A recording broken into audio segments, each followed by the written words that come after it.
Hello and welcome back to the She is Courageous podcast. So, we have a guest with us this week. Now, I'm going to start with the official bio, Karen, okay, as I introduce you, and then I'm going to ask you to tell your story. But I am delighted to be joined this week by the incredible Karen Kissane, who I have known for, gosh, actually, I don't even know how long I've known you. Little known fact, I'll come to that afterwards, actually. Let's start with the bio. Okay, let's do this properly and at least pretend that we're very professional, Shelley. So, when the path didn't exist, Karen Kissane built her own. Just that sentence alone, Karen, I think sums you up. Like that. And has turned it into a seven-figure business that now helps experts and entrepreneurs to do the same.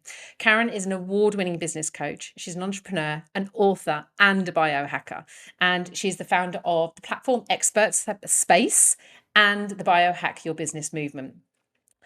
Now, after leaving the UK for France, navigating the pressures of building a seven-figure business, facing some of life's toughest personal and professional battles head on, Karen discovered that real success comes from raising your game in every dimension: capacity, energy, focus, and strategy.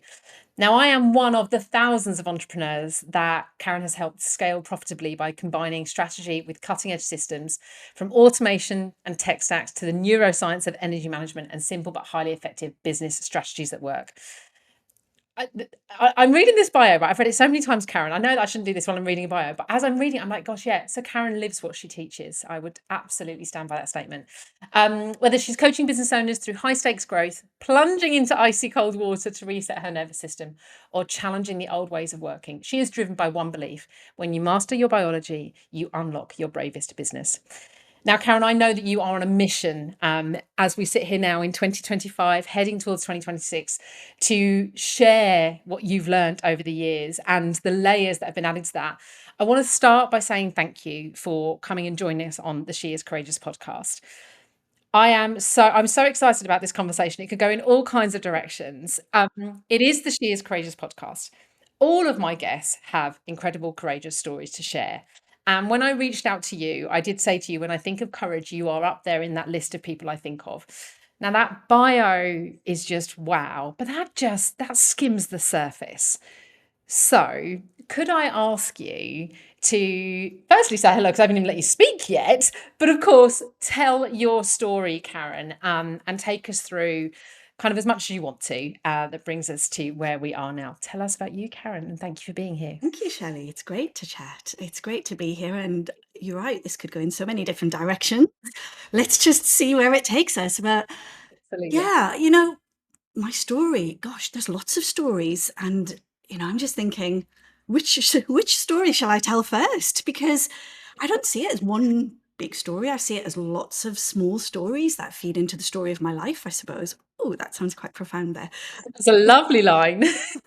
That wasn't rehearsed. And I think that when you reached out to me and we had that conversation, I have never really thought of myself as being courageous, although I know I am, but I hadn't actually, until that moment, I hadn't actually thought, "Do you know what? I'm courageous." But I do feel courageous now. I feel really courageous because there's some things that require a different version of me that I am a living, walking, breathing, whether that's business, whether that's life, or everything in between. And by the way, I don't believe that life and business are separate entities. I think it's just all one, it's life. And so I do feel courageous now. So maybe you just put that in my head when we had that first initial conversation a couple of months ago. But my story, okay, well, my story is it's like a book of lots of chapters, and I'm in my 50th year, well, actually 51st year, because I was 50 this year. And I feel like that's like a really symbolic chapter to be living and walking in at this moment in time. And I was thinking before coming on this podcast about, okay, when are the times I've been really courageous? And, what could I share with Shelley about being courageous? Because like I said, I hadn't really considered it up until now. But I guess I could go right back to when I quit my corporate job. That was me, like, being courageous. And I think all of my adult life, I've probably been courageous without actively thinking I am being courageous. It's just happened naturally in the background because I think I'm a little bit of a crazy person who finds it okay to take risks. And I know a lot of people find it really hard. So where do you want me to start? Well, it's so interesting you just alluded there. So I know how your business life started, and I don't know if that's a commonly known story, but I think it does set the tone of a very courageous business journey. Yeah. So I would love you to share, if it's okay, what's what started this entrepreneurial journey? Because I think you've once said to me you always had that Mm, entrepreneurial spirit, but like many of us, you started in an employed life in a, that's in air quote, corporate style yeah. world. Um, but yes, there was a let's call it a curveball, which I think is an Yeah. understatement. Thrown, and you acted with what I believe to be real courage and integrity, which led you on this path. Yeah. So in 2009, I had a great job as a product sales specialist for a life science company. I loved my job. I'd worked for them a long time. I'd like worked my way up. I was doing really well. I was paid quite a lot of money. I loved my job. I never ever planned to leave it. Like, why would you when you love a job? Yeah. And I knew I wanted to have a family. Um, I can't remember exactly how old I was at that point, but I was in my 30s and I was like, right, okay. And in 2009, I became pregnant with my son. And I think that everything changed from that point onwards for me because the rug was really pulled from under my feet. And I went on maternity leave and everything was great. It wasn't until the point that I returned from maternity leave that really the problems became apparent and the cracks started to show. Long story short, because this was just the stepping stone to me doing lots of things since then. But long story short, I ended up getting in a little bit of a fight with my employer. Not a real fight, a fight on paper, a fight in the office of HR, and they wanted to basically take all of my roles and responsibilities away from me because I had a baby, and they didn't think that I was up to the job, and they didn't think I'd be able to do my job and be as committed. And obviously, this was a little bit of a shock to my nervous system. If only I had biohacking in my pocket then. And yeah, I was just having none of it, like literally none of it. It was a job I loved. It was a job I was good at. It was a job that I hadn't planned to leave. And yeah, it didn't go well. I proceeded on taking them to a tribunal. Before we got to the tribunal, it stopped. They paid me some money to go away quietly. I went quietly. And at that moment, this was a really defining moment in my career, actually, because in that moment, I vowed I would never, ever, ever, ever work for anyone again. There was just no way. I was so let down. There's so much, and I know that, I mean, 2009, when we think about that now here in 2025, I know that's, a significant period of time ago. And I think the reason that I thank you for sharing it, and the reason I asked you to, is that for me, I mean, I didn't know you then, but that courage to speak up for you, that courage to say, this is not okay, and I'm not taking that, and I'm going to stand up for me. That's what I want people to hear, because so often we don't, do we? And I know that was a really extreme situation that you went through, but so many women don't feel they can stand up for themselves, don't speak up, and then find themselves further down the line wishing they had. And that's so much of the work I do, and this whole podcast is be courageous, do the thing that you want to do for you.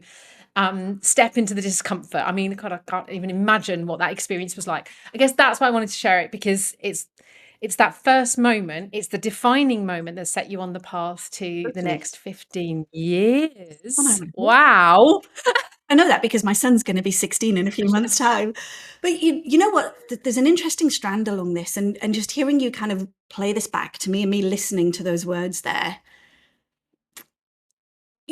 Big part of this was the fact that in my role before I went on maternity leave, there was this sounds so disrespectful, and I don't mean it in this way, but there was a boy who came into the company that I trained up. And I say boy because he was like, I was in my 30s at this point, and he was like Right. fresh-faced, new in his career, a little bit like a bit of a big ego, a bit of a mouth on him. And, I taught him everything I knew about the role because, he was in the team. I wasn't his boss, but I was very senior to him because I'd been Yeah. doing the job for a long time. And the thing that was the most irksome for me, where I was like, I am having none of this. Like, this is not okay, is that they had given him all of my responsibilities. And I was like, no, I'm sorry, absolutely no. What planet are you on to be thinking that this is in any way remotely acceptable? And there was something for me around, like, okay, this isn't just maternity discrimination. I feel like this is like, significant, like, this is like proper sex discrimination going on here. And they knew it. It really was. Like, I had a lawyer and everything. And so for me, it's like, when that kind of thing appears, like, I feel like I really step into my courageous self, like almost on a mission to, like, I'm a woman, and I will be treated fairly and equally. Thank you very much. Am I allowed to say that? I Yes, absolutely. There's no holds barred on here, honestly. Yes, yes, power to. But this, look, as you well know, my core audience is women. I want women to hear this. I want every woman that listens to this podcast to feel truly inspired and motivated. And I use the phrase an awful lot. If I can, anyone can. That we can all learn from each other, and we can all stand for ourselves and achieve the things we want to achieve. So thank you for sharing that part of the story.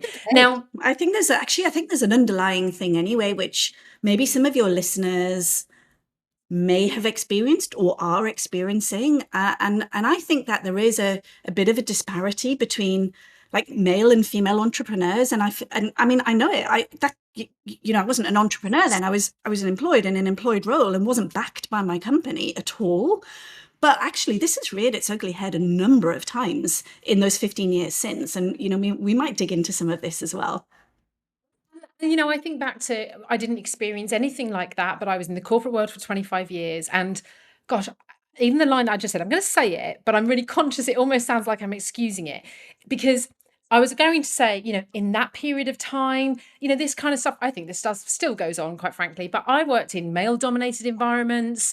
And if I had half the courage I had now, if I'd known some of the things I know now, I believe I would have, I wouldn't be who I am now, of course, but I believe I would have responded differently, handled things differently. Who knows where that might have taken me? And I think that's the piece, whatever, whoever's listening to this right now, whatever stage you're at, there's a reality that means that we could all still face these things. It is absolutely still going on. I think that's what we're both saying. Yeah. There's a lot of Yeah. And I was listening to a podcast just yesterday, Karen, actually, with Trini Woodall. Oh, yeah. And she was talking about the gender disparity in the entrepreneur world, investment for women versus men. So there's still a long way for us to go. There really is. Yeah. And that really feeds into being courageous, because sometimes when we're faced with this, I think there's a lot of narcissism in business, if I'm honest, as well. And sometimes it can make you shrink and feel like maybe you're the one that's wrong, or maybe you're the one that's making the error, or, am I wrong to speak out or whatever? And I really, really believe that, like, we have to step forward and be in the front seat of our lives, because no one is going to do that for us. Right. So if I hadn't made this clear already to the listeners, I worked with Karen for a good two and a bit years. You were my coach. And you're a huge part of exponential growth personally and professionally in my business. And I've just had a flashback to a word that you used to use. And I quote you on this, actually, still to this day. You used to talk about, you have to be relentless. That was your word. You used to use the word relentless an awful lot. And that's just come to mind as you were talking there. And relentless can go in lots of different directions, but I think it takes courage to be relentless. Yeah. And that's perhaps, as I now sit here and think about that, that's probably why I really think about courage with you. I'd just love to know, where do you think that relentless drive in you comes from? I don't know. I don't think I was really like this at school. I think I was quite quiet at school. Not that being relentless is not being quiet. These two things are not the same thing. Yeah. I think it's something that happened in adulthood, although I could be completely wrong. But, all of our experiences shape us. And I guess it's just evolved and grown over time with every single experience. It shapes you. It creates a lasting impression.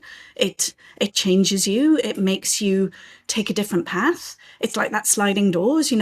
That thing happened to me in my job. And, the saving grace is, at the time, it was awful. It was absolutely brutal. It was horrific. I was so stressed. Yeah, with a baby. Yet, yeah, if that had not happened, I would have never started a business. Maybe I mean, maybe I would, maybe I wouldn't, but Maybe you wouldn't. Exactly. it's Yeah.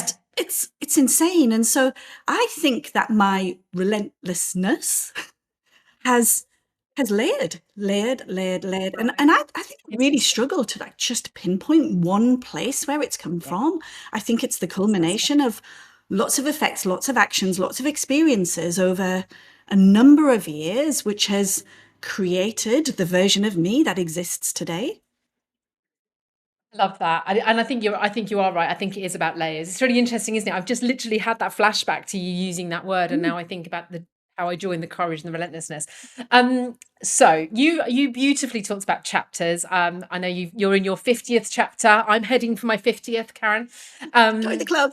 and we could go through every chapter, and I don't think we need to, because I would love to come forward to the current chapters of life. And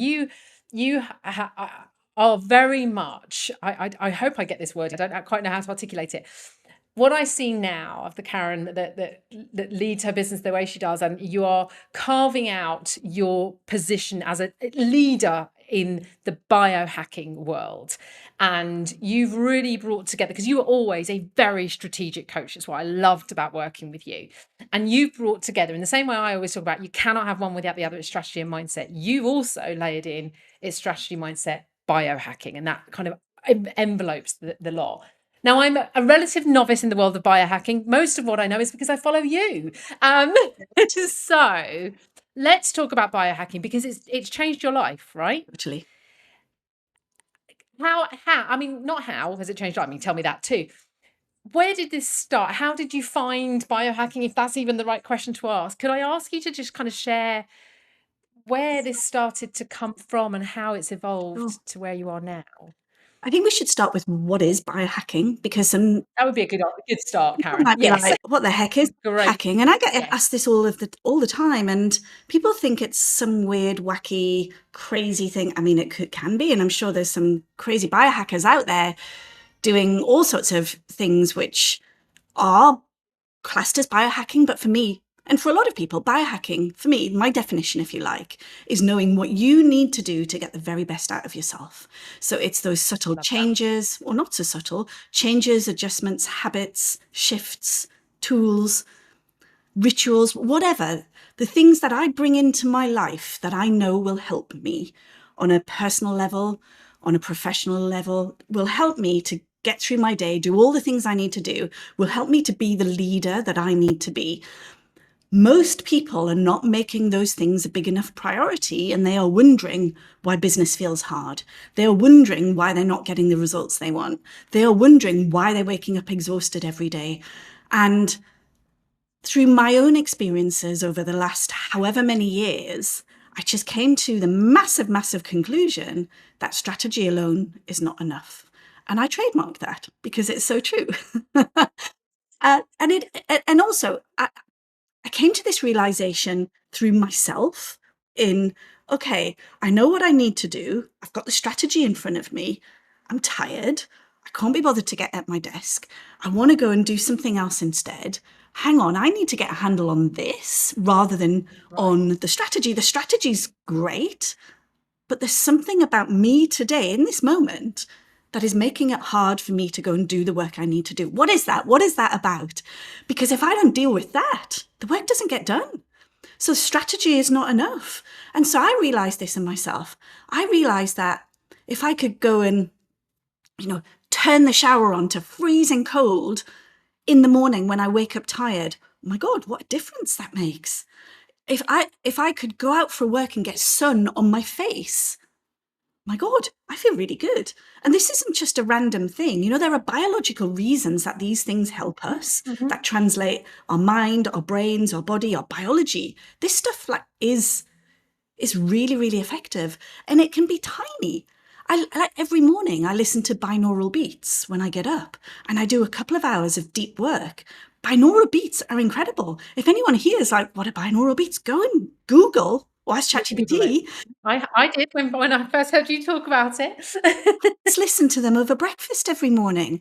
And Imogen, my daughter, like, this is a conversation we had a couple of months ago, but she was finding it hard to switch off at night to sleep, and she was not Right. able to sleep. And I said, why don't you listen to binaural beats? So she did. And she said to me that she fell asleep within minutes. It changed Wow. her sleep hygiene, her sleep routine. And like, the point I'm making is, if we know the combination of buttons to press to get the best out of ourselves, can you imagine the difference that makes to our business? I've got literally, you probably just noticed I was scribbling there because I was like, I've got so many things that I want to ask. Like, which way do I go first? If I could just go back a couple of steps, because you said there, I realized that I was waking up and I wasn't wanting to get to my desk. It was feeling hard. And that was something you always talked about previous to the biohacking. I think you were probably doing some of this without even realizing you were Yeah, doing it. totally. But, it's obviously built and built. But you always used to talk about it shouldn't be that hard. If it's that hard, something's off. I guess the question I had for you there, because we often hear about people kind of going, it's just too hard. Maybe I'm just not cut out for it. Maybe it's time to think about something different. Was there any point in there where you wondered whether actually the business that you'd been running for 12, 13, 14 years just wasn't right for you anymore? Or did you know? Yeah. Was there any point where you didn't? Am I making Yeah, sense of my perfect sense. question?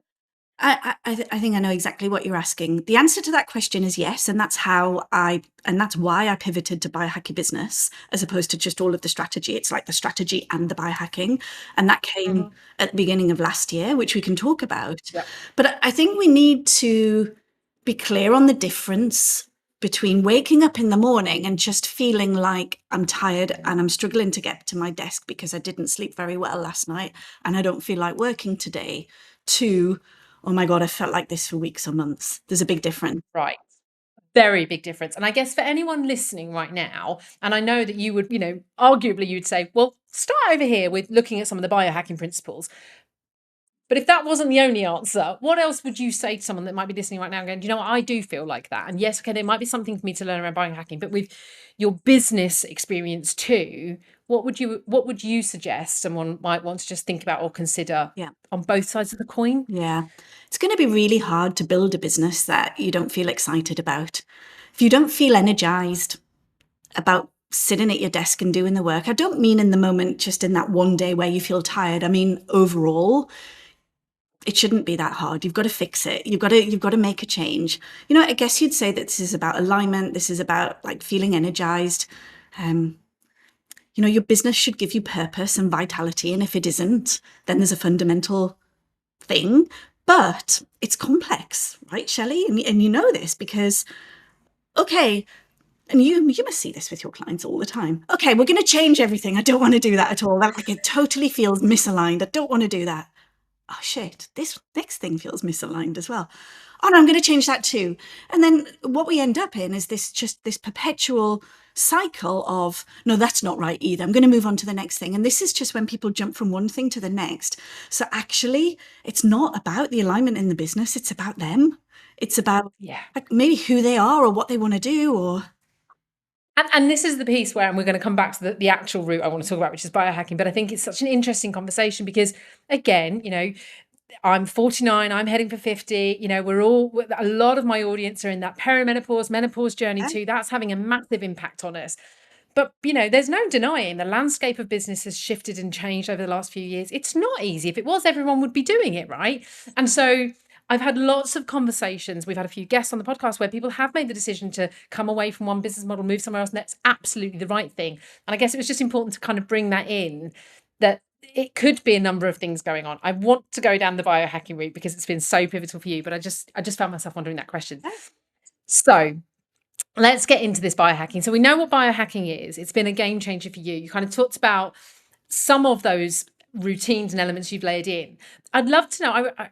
I wrote down, do you remember kind of what the first, it's almost like, what was the moment you knew you were really on the biohacking path, not just, I'm just addressing some of my habits, if that makes sense. Yeah. I can talk about this, and this was a massive moment of courage for me. So the biohacking has come as a result of me having to dig deep and navigate through some pretty brutal experiences. And also what I want to say though is, like, everyone goes through stuff in their life or in their business. we can't change that. It's part of who we are. It's part of life. The idea in life is not to not have any of these experiences. It's to be able to manage them. And that's what Absolutely, I say it biohacking all the time. helps Yeah. me to do. And a couple of years ago, I had a really awful experience with a former business mentor,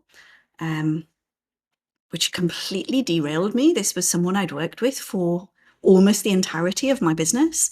Like Shelley, when we were working together and I was your coach, he was probably my coach at that point. And, we knew each other really well. We spent a lot of hours together. We became business partners.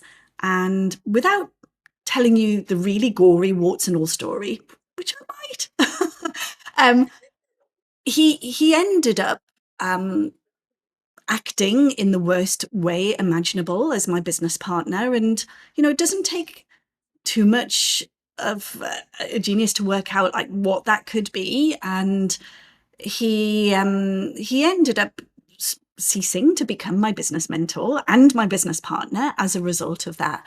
But actually that left a really awful, I'd even say pretty traumatic imprint on me.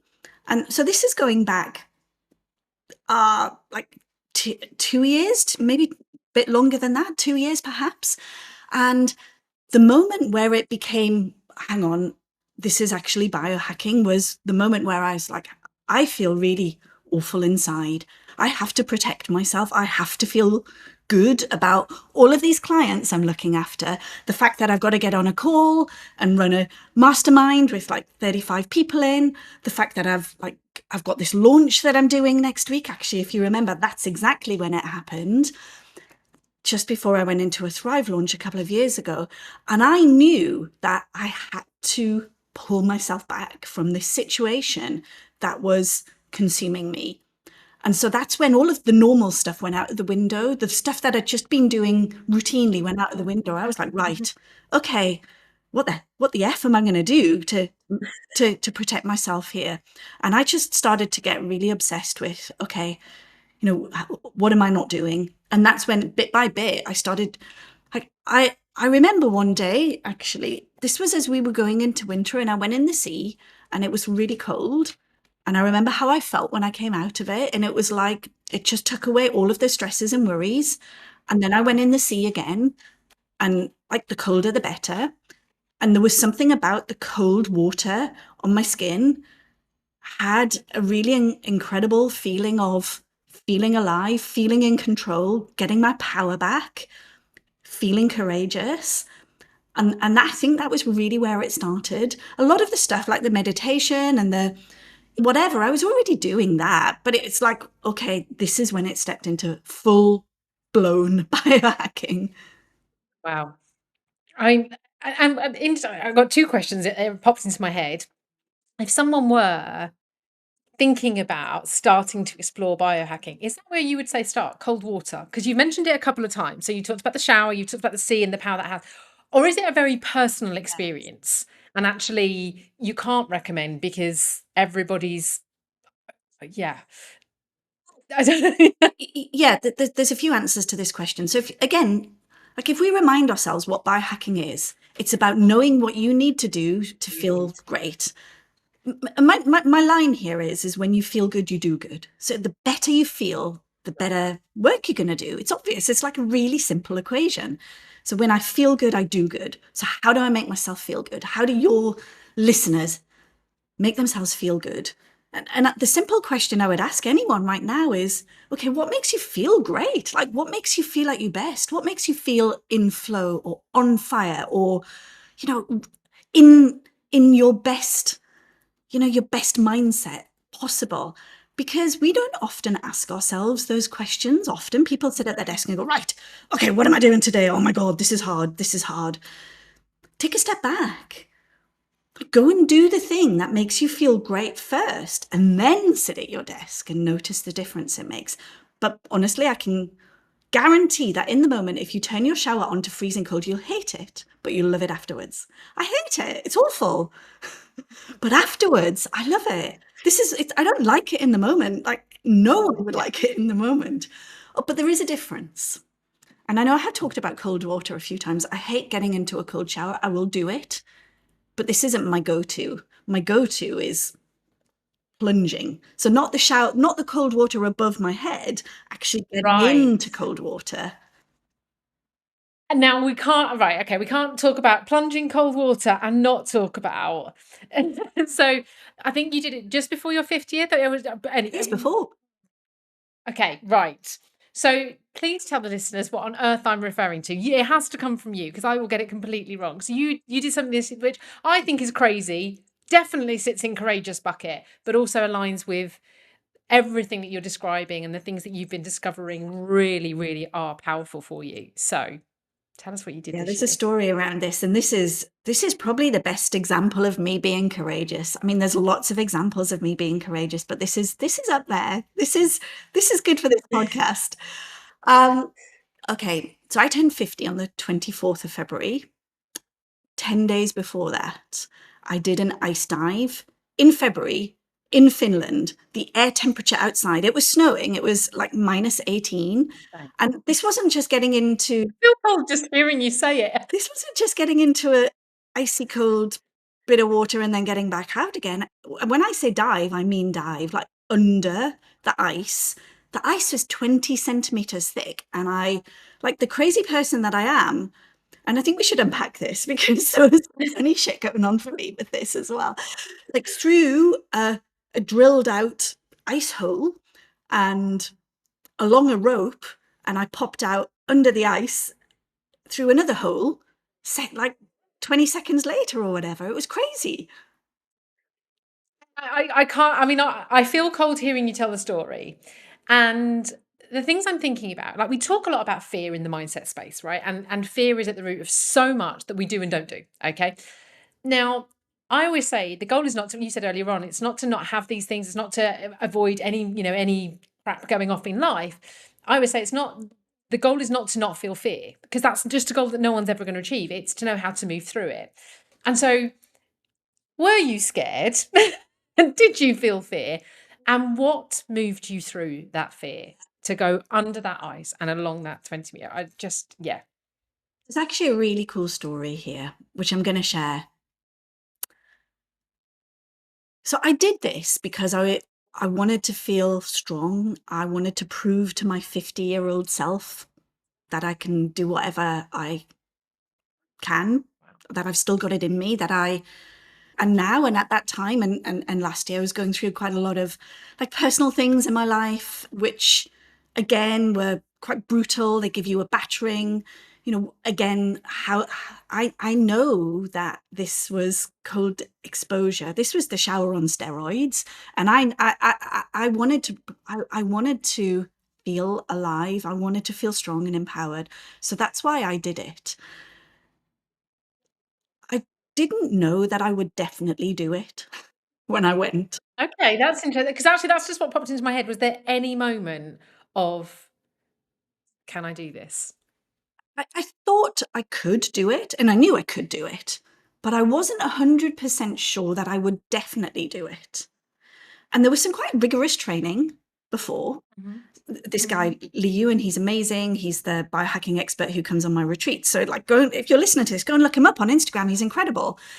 And so it was his retreat. I knew him already. I'd connected with him on some biohacking things previously. So I knew I was in safe hands, because obviously there's, when you're signing the waiver that like, you're fit and, you're not like, there's stuff that I think could go wrong, of course.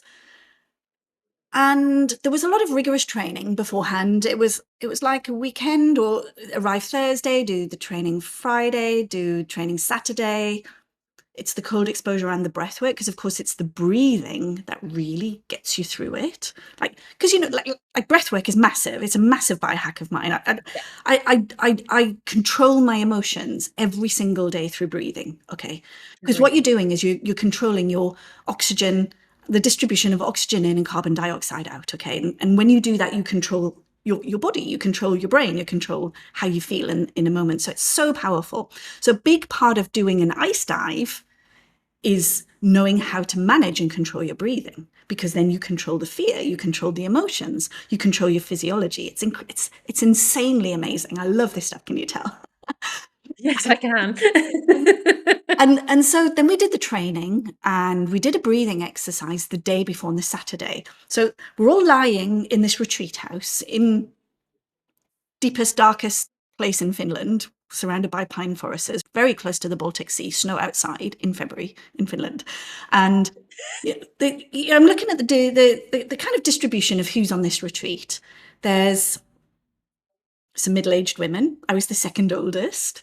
The opposite end of the spectrum, there was a guy who I think was in his 20s, like a big kind of muscly guy. Again, you know, very happy to talk very loudly and like thinking he was the big I am. You know, he's a really nice guy. But there was lots of personalities and different ages. There was men, there was women, people from all sorts of countries. There was a couple of brothers who'd come from California to do it. There was like, it was crazy. There was lots of different countries, and we're doing this breathing exercise the day before, on the Saturday, before the dive on the Sunday. And we went through all of these exercises of like how long we could hold our breath for. And I held my breath on one of the breathing exercises. It increased gradually. We did maybe like 5 reps or 5 rounds. But on the last round, I held my breath for 3 minutes and 17 seconds. Wow. Now, that's quite long. And I'm quite small and my lungs are quite small. And I was easily the smallest person there. And Lee, the guy running the retreat, he was like, whoa, okay. The only other person who, I think there was only one other person who held their breath longer than me. And this was like a massive man with massive lungs and a big chest capacity who was like probably in his 20s or 30s. So that was the moment I realized I could do it. Because I thought, I just got to hold my breath. That's all I've got to do. You know, I was in a bikini and everything. There's no wetsuit, there's no breathing apparatus, just some little booties and gloves to protect your extremities, because obviously the water's cold. But the water, it wasn't that cold because the air temperature was so cold. So if I was like in a 30-degree, beautiful, sunny thing and then getting into like freezing cold water like that, Yes. the difference feels worse. It didn't actually feel that cold, even though, of course, it was really, really cold because it was cold when I got in. But here's the story. This is the bit which I will never forget for the rest of my life. This had such a profound imprint on me. There was 2 dives, okay? We were in groups, and I didn't go first in the first round. I can't remember. Maybe there was 6 or 8 of us doing this dive. And people went first. Some people didn't do it, by the way. Some people just said, I can't do it. So, of course, for everyone else, it's like, oh, God, there's people not doing it. But I did the first dive. And in the training, the trainer, Lee, had said, you know, you're on a rope, you're doing this. Like, you know, I'm pulling along a rope. So you're not going to get lost under the ice or anything like that. And also there's a safety diver. There's 2 divers under there.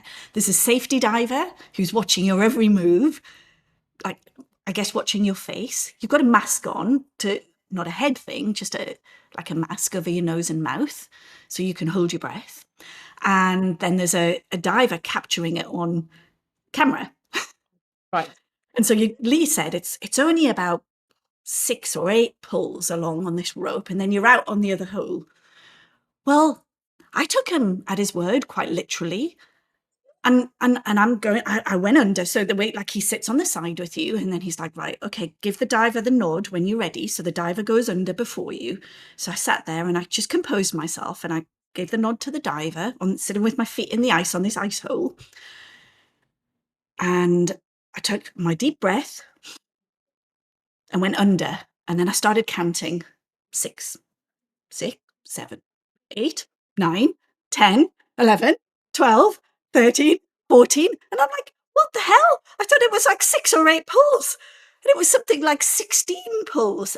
And then what I realized is, oh my God, I'm so much smaller than him. I'm not gonna go as fast through the water as him. My arms, like, you know, my biceps are like, you know, like his little. I'm sorry.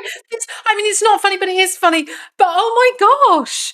So it threw me, Shelley. I was like, I came out a little bit dazed, going, where's the hole? And I got out of the hole and I was like, oh my God, that was longer than I thought. It's Wow. his fault. It's just, you know, I should have realized. I mean, I should have thought of this stuff. I shouldn't have taken him to his word, you know. But why would you, to be fair? In the same way, why would he think to say, but you're small? Because for anyone listening, okay, I remember the first time I met Karen in real life, and she is smaller than you realise. You're gorgeously petite, aren't you? And because we live on life on screens, like anyone watching on YouTube right now, you won't believe this, but you are petite.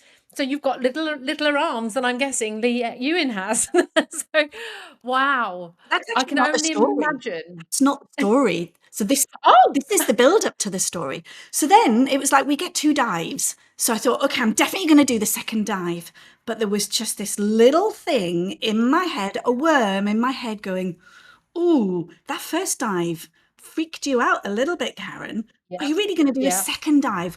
And then you know that narrative. I've done it once. I don't need to prove anything. I've done it. Do I really need to do a second dive? Mhm, mhm. Who is this for? Like I could just stop now. And I was like, no, I want to do this second dive. So I said, yeah, I'm going to do the second dive. And as I sat on the edge with my feet in the ice, same scenario as an hour previously, with the diver having to give him the sign and with Lee on the side, getting my breathing ready to take the deep breath to go under the ice again, knowing that it's not 6 or 8 pulls. I just thought, I nearly bottled it. I just said to him, I said, I don't know what I said to him, my exact words, I might not do this. Right there, as the diver's waiting, it's silent. He's waiting. His head is literally just to Yeah. my left. And I didn't look at him. I just said to him, I might not do this. And guess what he said? One. He said nothing. Silence, which was the right thing. Right. It was expert coaching. Talk about holding the silence when it matters the most. And guess what I did next? Well, I'm hoping you did it, but I'm like so keen to know what was going on in your mind at this moment in time. I was like, I'm going to do this. Get a grip. Without even thinking about it, I just took a deep breath. I signaled to the diver and I went under. And I did it. And I knew it wasn't 6 to 8 pulls. I knew the distance, but I had an M&S swimsuit on, and it wasn't. Maybe I should have had a Speedo one or something, because actually it wasn't. It was just an M&S one. It was just a black one, but it wasn't really up for the job. And I could feel the strap coming off my shoulder as I was going through the water. And bearing in mind, there's 2 divers under there with me, one of them catching it all on film. And so actually, I completely lost on my top half my Oh my swimsuit. God. So that was being courageous as well. And I can't take my hands off the rope because to the No. ice, and I just want to get to the other side. And so actually, Oh my my word. swimsuit actually came off at the top. And it was all caught on camera because I saw the photos afterwards, of course.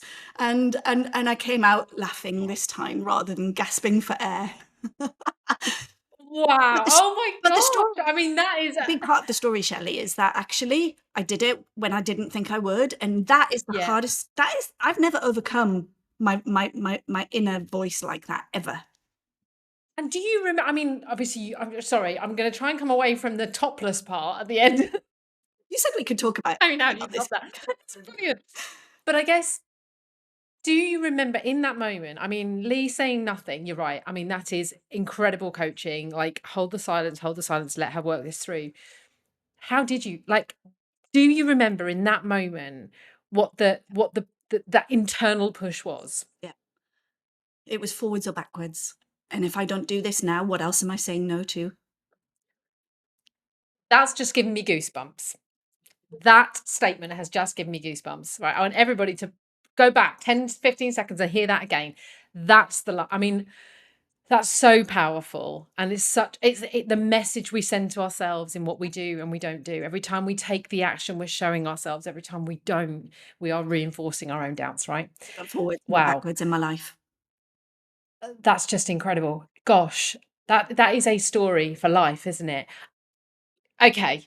So, so there's two I've got two kind of final questions for you. I guess let's kind of bring this into, obviously, biohacking has become a way of life for you. You have brought it into everything that your business represents as well. So, in just a little bit of a summary for people listening, because I'm going to obviously say we're going to tell people how they can come and find you. But I'd really just love for you to kind of summarize a bit how you've now literally made this your business model too. Because I think we're getting a really good flavor for that. But just kind of bring that together for me, if you could. Um, so obviously, I needed to find what I needed in those moments. And I know from all of the work that I've done, all of the probably thousands of clients that I've worked with, that other people need that as well. I started to get obsessed with how I could help my clients to get better results. And I started to get obsessed with, okay, I've got two clients, let's say. One gets strategy A, one gets strategy B. Client A goes and turns it into magic, turns it into gold, like goes and launches the thing, creates the 6 figures in revenue from the launch or whatever. Like it's creates an amazing result for her or himself. So why is it that client number 2, they get a strategy, they can't run with it? What is going on for them? What is the difference between these two people? And if I can get obsessed with this and I can understand this and I can help them to get a better result, then I'm doing the best job I can. Again, strategy alone is not enough. And so I started to infuse some of the things that I was doing into my client work. And they were getting incredible results because what we've talked about is only scratching the surface. I created a list of like 67 different biohacks that people can. Wow. And so it's not one size fits all. Like no one sensible is going to go and do an ice dive. I mean, maybe they are. I have got one client in my Biohack Your Business mastermind who's saying she wants to go and do it. But, that's not the normal thing. But, cold water is incredible. Binaural beats, like micro meditations, the supplements that I take every single day, like the lion's mane and the 4 mushroom blend and the protein shakes I have every day that give me bone broth, that help me physically to feel strong as a perimenopausal woman. So it's physical as well as mental.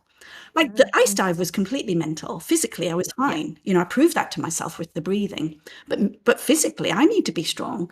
So it's a two-way thing. So what I started to do is get obsessed with, well, how can I help my clients to get better results? And the results were astonishing.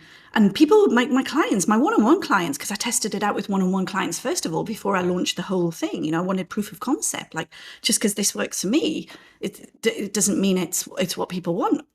But actually, it turns out it was what people wanted.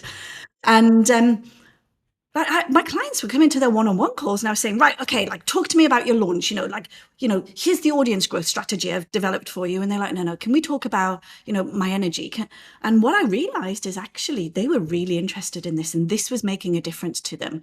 So the powerful blend of business strategy and biohacking, actually, I look back and I can't believe that I wasn't doing this before because, of course, I didn't really know about it before. And it wasn't until I had these massive own realizations in the last few years of what I needed that made me realize that I can really help my clients with this as well. So it's incredible. It's like, I'm going to help you with all the business strategy you would ever want because this is me through and through.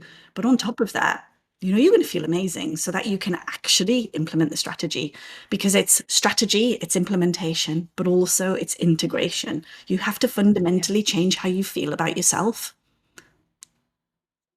Love it. I mean, obviously, I love it. I don't know anywhere near the level of detail of biohacking that you do. Obviously, I work with the mindset piece because I fundamentally agree. The strategy, and I'm not saying the strategy is the easiest part, but it's almost the easiest part to go find. But actually, because everyone wants to tell you what you could do, should do, but finding that additional layer of really, and you use those words, knowing what you need. I think that's so important, and understanding how you think, operate, literally integration. That's such a great word, that integration you use there. So ice dives, biohacking. What's next for Karen? I mean, how do you top an ice dive, Karen?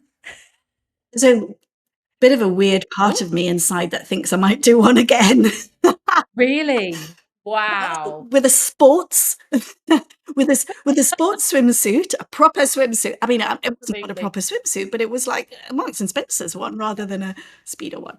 A part of me thinks I'd like to do that again. This is just all part of my life. It's how I live and breathe. It's just, I want to feel great. Like I feel like I'm only just getting started with like my life. I mean, I'm going through some pretty significant personal things, and you could say that I am just getting started in many respects, and that requires a very courageous version of me to show up for myself as well. And moving to France was courageous. I'm in a country here where I actually don't really speak the language, finding myself, building a different kind of life to the one I expected. That feels quite scary sometimes, but then it feels exciting that I feel like I could bring biohacking to France because there's not that much biohacking in France. I want to be on stages, like, talking about this stuff. There's no one in the world doing what I'm doing with biohacking and business. Like, there is literally no one. I love my retreats. I'm running retreat number 10 next month. Um, Gosh. um, Not all of them have been biohacking business retreats. You No. came on one of them, and that wasn't a I was on one of biohacking your very early retreat. This retreats. is the fourth biohacking retreat that I've run. Amazing. Um, I want to continue to help people to build incredible businesses. I mean, I have ExpertSpace, which is a tech platform as well, because part of it is like stepping you from out of all of the doing in your business. A lot of people get exhausted and feeling like business is hard is because like they're doing the things that they don't need to do as well. So there's so many like levels to this, which is really good. I above all, like, what's next? I want to live a long, healthy, happy life. I want to help make a difference in the world. I want to help people build incredible businesses. I want to be a good parent to my kids. I want to, there's lots I want. It goes back to the point of it's not built business, and it's not like work-life balance. It's life. No.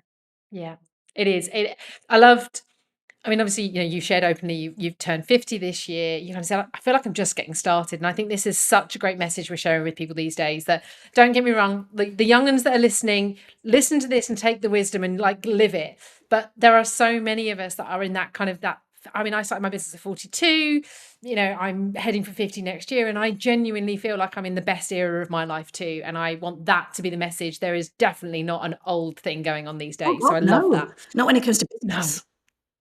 no, no. Well, I think I read somewhere as well that the average, I'm going to quote it incorrectly, but something like the average age of a woman starting a business currently is actually 42, 43 I've in read tech. something similar. Um, Yeah.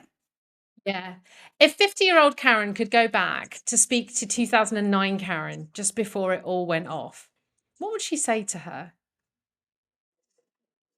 Um, the 2009 Karen was just focused on, why is this happening to me? Oh my God, this situation is really stressful. Um, Fight, fight, push, push. How dare you? I'm going to fire off this letter, and how dare you treat me like this? And of course, there's an element of courage, but that's not composed courage. Like, I think the courage comes from within. It's an internal thing rather than a lashing out external thing. So in that moment, in that 2009 moment where I was faced with that maternity discrimination, the 50-year-old Karen would say to her, "Hey, this is a springboard.